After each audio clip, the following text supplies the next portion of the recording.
You might describe, because it'll explain a little bit about that world to people, you might describe the life that the planters, and I gather from what you've told me earlier that anybody with over 20 slaves was considered a planter for census purposes. Right. The life that the planters lived, particularly the ones that had scores and scores or even hundreds of slaves, and at the other end of the scale, the lives that the slaves lived. Well, the lives that the planters, and especially the large planters, lived was, by the standards of the time, an extremely pleasant one.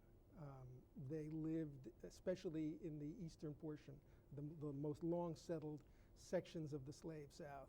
They lived in fine mansions, extremely expensive mansions, filled with the most expensive furniture and decorations, frequently covering very large estates with magnificent lawns and equally magnificent staircases up to the doors and so on and so forth, multiple fireplaces and bedrooms and kitchens and what have you. And all of it is, of course, made possible by the wealth generated by the people whom they own and whom labor and who labor for them.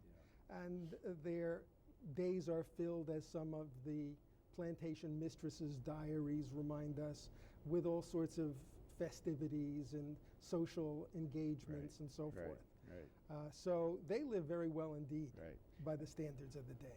Right, that's like sort of driving down Fifth Avenue and looking at all these houses from the 1870s and 80s that, like the Frick Mansion or whatever, wherever that was, you know, and say, my God, this is, you know, unbelievable. People really live this way. Right. And there's still some of these antebellum houses left in the South, so I guess I've seen one or two of them. The slaves, on the other hand, especially the great majority who were field hands, who worked in the cotton and the sugar and the tobacco fields, lived very, very, very, I don't know how many very you can put into the sentence, difficult lives. They basically had subsistence. They had very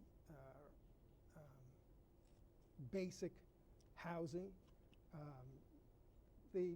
Their lives are pretty much governed by the interplay between the planter's desire to spend as little as they possibly can, just enough to keep these people alive, but also enough to keep these people alive because those people are valuable to them. So it's the interplay of, let's try to keep the cost down, but let's not have them die on us unnecessarily.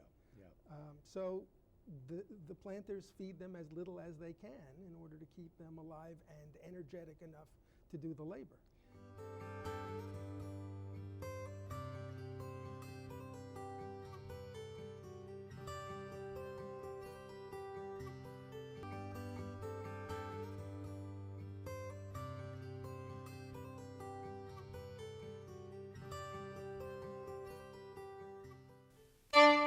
This excerpt is brought to you by the Massachusetts School of Law, the leader of reform in legal education and the leader in multimedia education for the public.